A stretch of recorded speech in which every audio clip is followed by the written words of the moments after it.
Hola y bienvenidos a su programa Punto Adolescente, donde hablamos sobre temas de salud mental en los adolescentes. En este capítulo hablaremos sobre los trastornos de personalidad.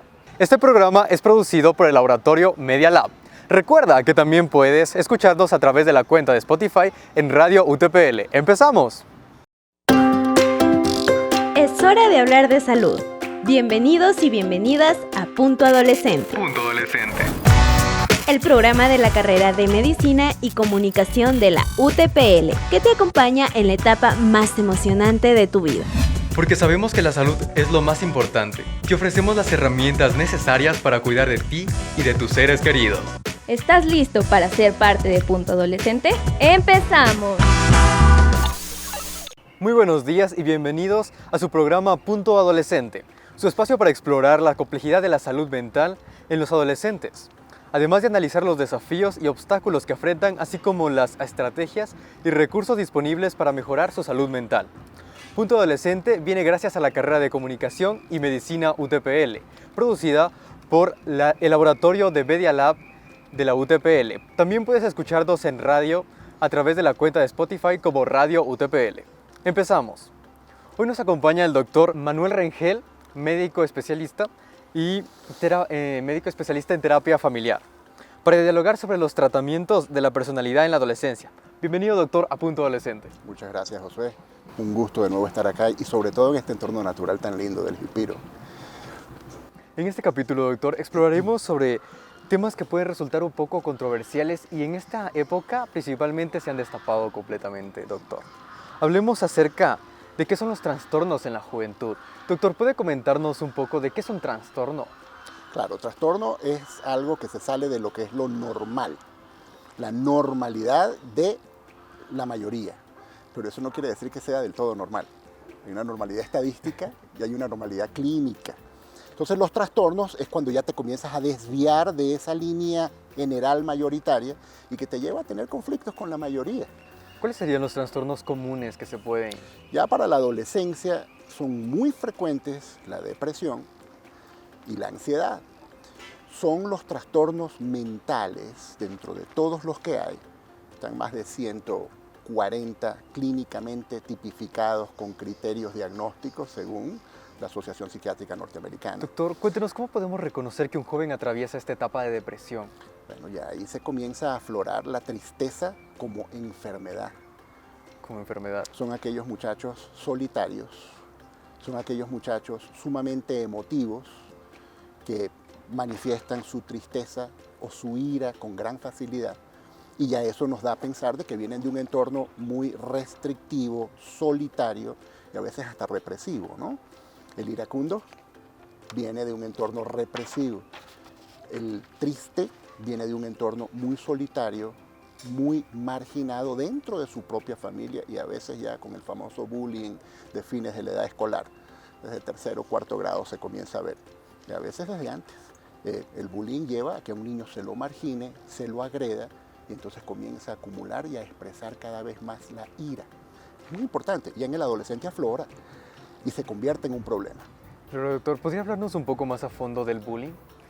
Ay, el bullying es un tema tan trillado.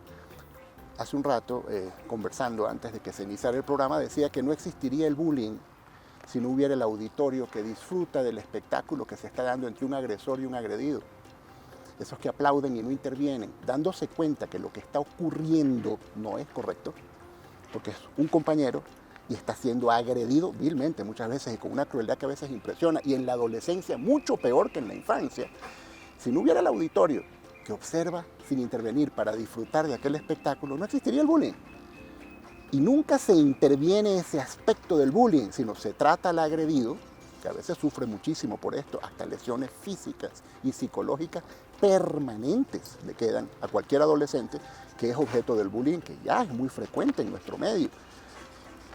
Al agresor nunca se lo interviene, ni se lo sanciona, y no se interviene al grupo para explicar que su rol como observadores de esto, que es completamente inaceptable, es fundamental para que eso siga ampliándose en nuestra sociedad. Doctor, ¿cuáles serían los aspectos claves para determinar que una persona está sufriendo de bullying? Por ejemplo, cuando eres familiar de él o propiamente su padre o amigos. no es que no se detecte en el hogar, sino que muchas veces en el mismo hogar ha habido bullying de parte de los padres y los hermanos mayores hacia un niño o una niña.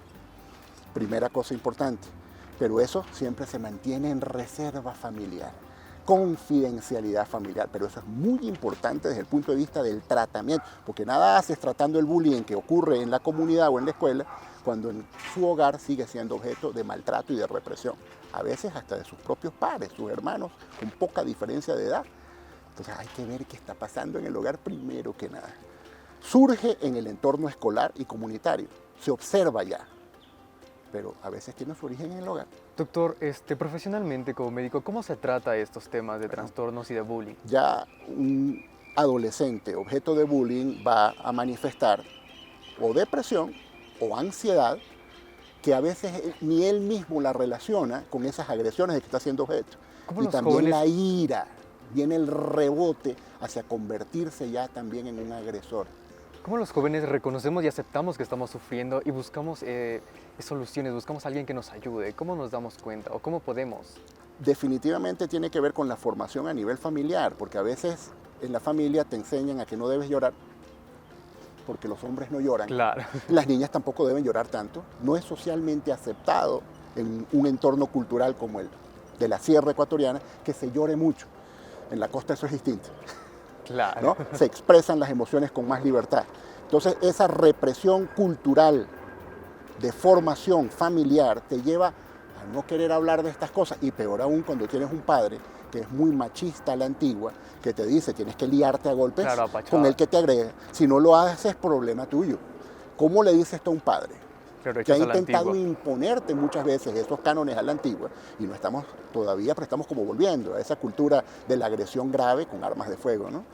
Claro. Entonces, ¿cómo le expresas tú a un padre o a una madre que te han formado dentro de esos cánones, ¿no? Es importante el entorno familiar, fundamental en el tratamiento del bullying y en lo que ocurre ya cuando es maltratado un adolescente, que deja marcas de por vida cuando es ya en la adolescencia el bullying, ¿no? Pero doctor, porque hay un punto muy importante en que el joven que sufre estos trastornos y esta violencia explota. Por supuesto, doctor, tarde o temprano. Eso ya es demasiado tarde, ¿no, doctor? No, ya. Explíquenos más sobre esto. Claro, porque estás cada vez acercándote más a la meta biológica. ¿Cómo no llegar a este punto de explotar, doctor? Si no lo intervienes, se va a dar. Entonces, ¿qué ocurre en sociedades industrializadas como los Estados Unidos de Norteamérica? Cuando cada vez hay más adolescentes y a veces niños en la última etapa de la edad escolar, que se arman de un rifle automático y van y asesinan a compañeros y a profesores, de la manera como ha ocurrido pasmosamente en los últimos 10 años. Esto no ha parado, y esto porque eso doctor, porque las noticias siempre se escuchan, ha habido estos incidentes y cada vez son más, es como algo típico ya en Estados Unidos. La pregunta que deberíamos ya hacernos acá en Loja y en el Ecuador es: ¿vamos a esperar en el Ecuador que se dé una masacre? ¿O vamos a actuar ahora? Para al fin darnos cuenta de que se tiene que intervenir mucho más efectivamente y a nivel familiar lo que es el fenómeno del bullying. Doctor, ¿podría darle unos consejos a los adolescentes para actuar antes, para que no se carcoman con esta idea, no se lo guarden? El mensaje sería que a pesar de que tu formación familiar exija que tú no expreses estos conflictos que tienes dentro del hogar, y por supuesto que fuera de él, comiences a hacerlo. No calles, busca ayuda. Si sientes que no puedes conseguirlo, de tus padres, de tu familia, de tus maestros a veces, busca las instancias que existen. Hay psicólogos clínicos, a propósito de ira, hay muchos profesionales de la salud mental que te pueden asesorar, desde las trabajadoras sociales y trabajadores sociales, los licenciados en enfermería, los médicos, que detectan que está siendo objeto de una agresión que no es la debida y que necesita ser asistido. Busca ayuda a pesar de que en tu familia se te haya formado para callar. ¿Existen, doctor, cambios en el cerebro con estos trastornos? Por supuesto. ¿Cuáles son, doctor? Todo proceso de trastornos mentales, hablemos de lo más frecuente, de la ansiedad y la depresión, producen cambios inflamatorios permanentes, crónicos, o sea que van más allá de los 6 meses del año en el cerebro, que llevan a alterar la estructura histológica a nivel microscópico de la corteza cerebral y comienzan a dejarte casi que de por vida trastornos de atención, trastornos de control de los impulsos y ya entras en otra etapa. Comienza con bullying y comienzas a desarrollar otros trastornos mentales maladaptativos que te llevan a chocar en la sociedad y se sigue como en un círculo vicioso en donde como adulto sigues siendo marginado, sigues siendo conflictivo porque expresas mucha la ira que se te acumuló como adolescente maltratado y pues imagínate, termina eso a veces en trastornos psicóticos cuando ya te desconectas de la realidad y con mucha frecuencia en trastornos de pánico. El famoso trastorno de pánico cuando sientes que te estás muriendo porque no puedes respirar, porque sientes que tienes algo en el corazón y no tienes nada. Estás desesperado por expresar algo que no te atreves a expresar. Claro, doctor. Esto actualmente en la sociedad es muy común. Es algo que hace algún tiempo no se había hablado y recientemente empezamos a aflorarlo, empezamos a decir, sí, las personas sufren de esto. Yo tengo ansiedad, las personas comentan. Yo tengo pánico, por ejemplo, y empiezo a desesperarme, no puedo hacer esto, no puedo concentrarme. Y es cierto, la sociedad actual que vivimos, ¿usted considera que es más abierta?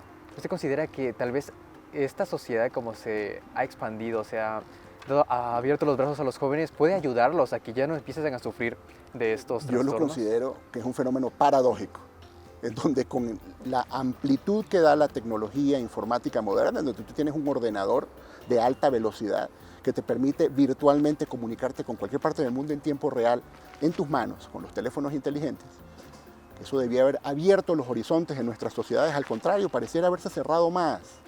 ¿Qué será? Una respuesta de miedo a este avance tecnológico, una respuesta de miedo de la sociedad a ese adolescente que cada vez es más crítico y que protesta más lo que pretende imponerle la sociedad en vez de cambiar para mejorar. Es interesante, ¿no? Pero, Tomar doctor, esas cosas es muy en cuenta, importante, ¿no? esto Claro, es muy claro valioso. Doctor, estamos llegando a la parte final. Su opinión ha sido muy importante, doctor. La sociedad actual sufre mucho de este problema, casi es como la enfermedad del siglo, prácticamente. Así que, doctor, este tema es muy valioso. Nos despeja muchas dudas y nos invita a reflexionar. ¿Nos puede dar un último mensaje para quienes nos están viendo y nos escuchen a través de nuestras redes sociales? Vuelvo a insistir, el adolescente ya está en capacidad, como no lo estaba hace 20, 25 años atrás, en buscar por sus propios medios la ayuda que cree que necesita, a pesar de las imposiciones de tu formación familiar y de lo que la sociedad impone también, que muchas veces es cómplice de los maltratos que ciertamente te van a llevar a padecer de una enfermedad mental. Fíjate el término tan feo, por eso se suavizó con el término trastorno. Porque hablar de enfermedad mental siempre duele y cuesta aceptarlo, casi como un cáncer, cuando se habla en términos de enfermedad mental. Claro, entonces de ahí surge el término trastorno. No dejes que ya se genere un trastorno de tu función mental que te va a marcar el resto de tu vida. Busca ayuda. Este ha sido el tema de hoy. Muchas gracias. Hemos tratado un tema muy serio. Nos invita a ser conscientes sobre todo de los mucho que sufren los adolescentes actualmente de estos trastornos. Soy Josué Cuenca y hasta la próxima. Gracias por sintonizarnos. Esto fue Punto Adolescente, una iniciativa de las carreras de Medicina y Comunicación, bajo la producción de Radio y Media Lab UTPL. Punto Adolescente. Recuerda que cuidar de tu salud es la mejor inversión que puedes hacer en ti mismo. Escucha este podcast todos los miércoles a partir de las 10:30. Hasta la próxima.